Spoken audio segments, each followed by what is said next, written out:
चहल पकई गहली लगई आइलालो आइलालो आइलालो पूरा ओडिशा को दब घंटी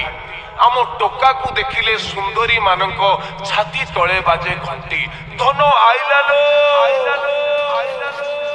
आम तेज को देखिले आकाश धरिब भूई दुलुकिब पहाड़ भी हब खंड खंड पूरा हुलुस्तुलु करी जेबे आसीबल आम दशहरा षंढ